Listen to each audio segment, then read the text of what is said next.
Hello, dog lovers, and welcome to Muttz with Mannerz Canine Academy Podcast, where we'll share dog training tips and educational information to help you raise your pup, young or old, so they can be a loving part of your family and your community for life.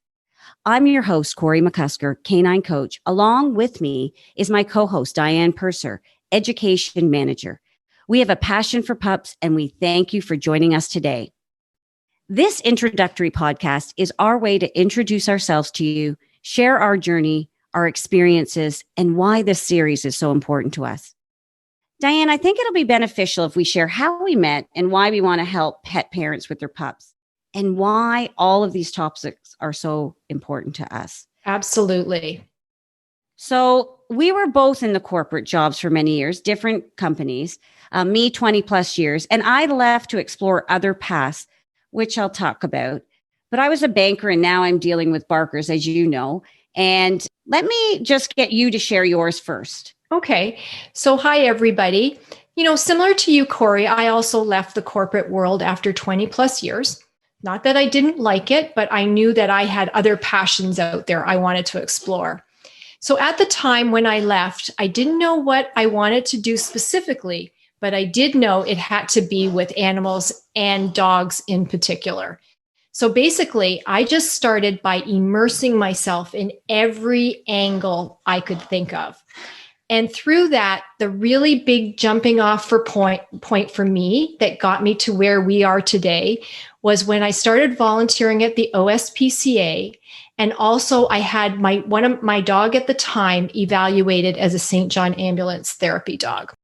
So I did a variety of roles at the OSPCA, but when I met you through the YAP or Youth and Pets program, we became friends with a very common interest. And from there, our shared vision became clear as we talked more, and it was solidified when we were both involved with the dog bite prevention program. Yeah, I remember that. And, the volunteer, which you just talked about, has been something I was always doing. So when I was working full time, I spent my Sunday mornings at the Toronto Humane Society, downtown Toronto, working in the wildlife because I had dogs at home, had cats. So I wanted something different because I loved animals. And then I relocated to Stouffville, where I wanted to continue that volunteer work. And that's where I ended up as the OSPCA as a dog walker, and we connected there. You mentioned the YAP program, and I think we can both say that was probably one of the most rewarding. Amazing. And it was a very educational program for us too. Yes. We watched these dogs that were in shelters. I mean, the whole program was taking the dogs out of shelters that maybe didn't have a good chance of being adopted. Maybe they were seniors, had behavior problems, just needed that extra loving care, or a little bit of training or exposure.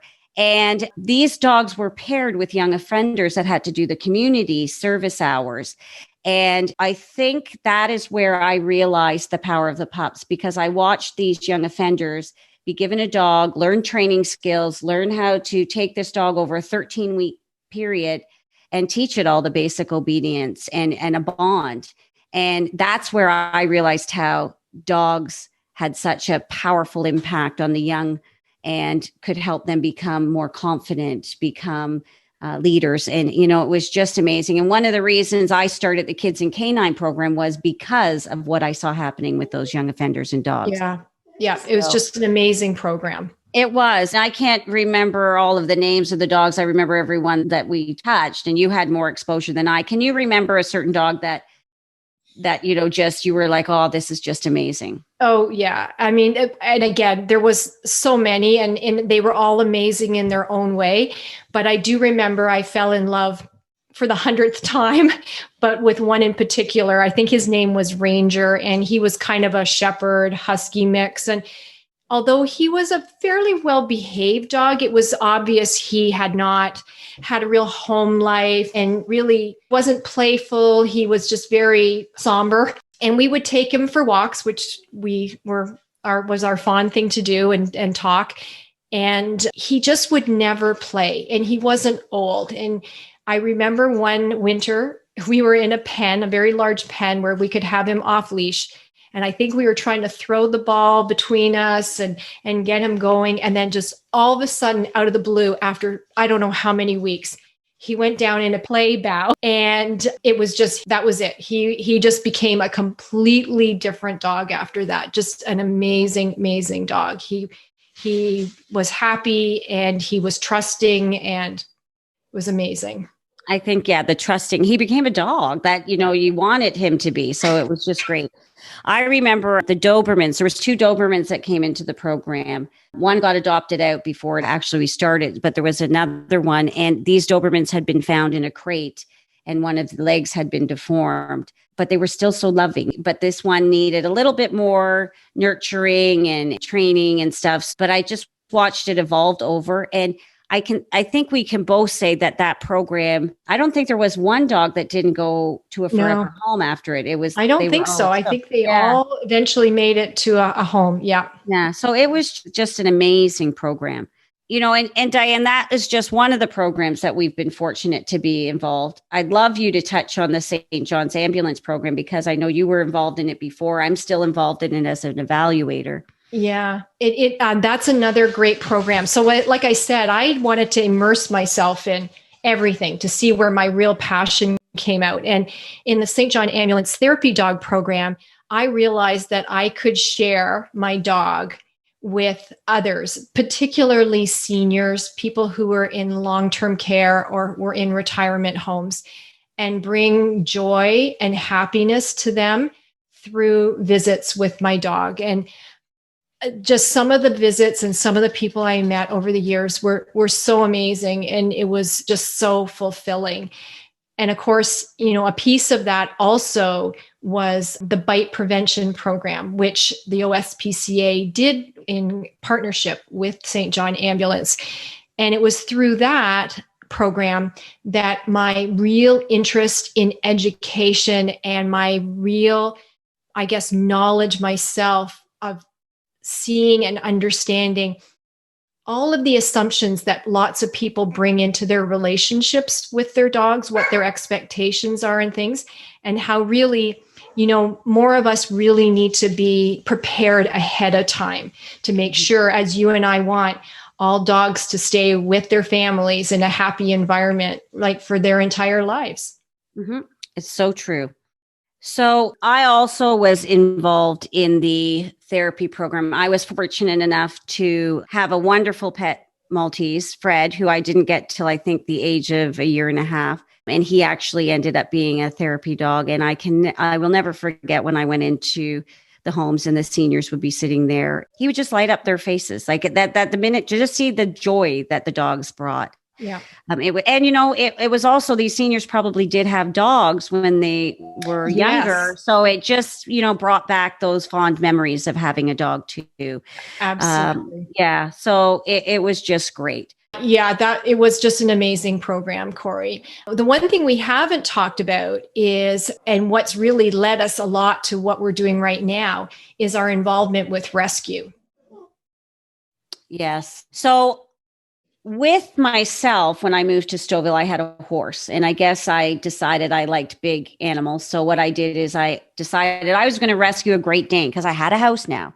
When I was downtown Toronto, I had a little tiny miniature Dachshund. So I decided, let's get a Great Dane. I've got a house, I got a backyard. That is where my learning started. My great deep learning started, because I rescued this beautiful Great Dane called Tiny. I drove to Waterford, Ontario, to a pig farm to pick him up. And he came out of that house, bones and everything else. And I was just like, oh, my heart be still. I wanted this dog. I opened my back car door, which at the time was I didn't even know if it would fit a Great Dane. And he jumped in the back of the seat. And I just thought, okay, I'm taking him home. So when I took him home and I started our journey, it ended up that he became so attached to me. When I went back to work, he had developed very serious separation anxiety, went through windows, chewed things, everything. So, I started getting a dog walker to help out. I got a trainer to help out. He unfortunately passed away after a couple of years of bone cancer. I got another Great Dane, and this Great Dane brought me new learning and new lessons. And this Dane was became again very attached, separation anxiety. So that's one thing I've learned about the rescues. But she also became aggressive towards humans and children and dogs. So I decided I really wanted to help this dog, but I didn't have the knowledge. So I went out and invested in a dog instruction program. I learned so much information during that program. And that is what led me to my career, because I wanted to help people just understand the importance and the foundation building pieces so that the dogs would stay with them. Yep. And Diane, I know you've rescued a few too. So, oh yeah, but you were doing Danes, and I was also rescuing harder to adopt dogs. I learned from our very first dog, which was not a rescue, all the good and the bad things to do with a puppy, and from that point on, my goal was to always get a rescue and to also be knowledgeable enough to deal with a lot of the different things that can happen if you don't train your dog properly. I'm sure you can hear all my dogs in the background right now. We love it. We love it. But the things that I remember most and what developed my interest in dog behavior and is after going through the YAP program and seeing the different things that these dogs were going through, I adopted definitely a hard to adopt Pomeranian named Tippy, who had been held up in a drug house, and where your dogs were aggressive towards, she was so fearful. It took forever to try and build up her confidence in that again. And it wasn't an easy task, but we had her for 10 years. And at the end, she was a wonderful little dog. And then the two that I have right now that are making all the noise, that are supposed to be my seniors, they're both 14 years old. We adopted them at 13 as a bonded pair, are giving us lots of joy in that we just want to make sure that they get the best last couple of years of their lives. That's so amazing. So, we just want to wrap things up right now. And we just hope that we've shared some of our own personal experience and why we're so passionate about this.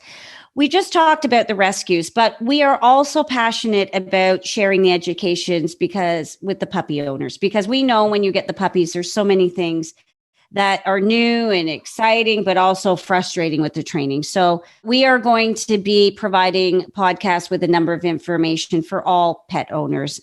Our whole purpose and our friendship has started this way. It's built on our vision of helping pet parents and educating owners so that your pups can stay with you for life. And we really want to avoid them ending up in the shelters or being rehomed. Thank you for joining us today for our introductory podcast. We hope you join us for future ones. To learn more about us, please visit www.muttswithmanners.com. You'll find blogs, other podcasts, and information. If you have any questions or have ideas for future podcasts, you can email us at Corey@muttswithmanners.com. Thanks, everyone.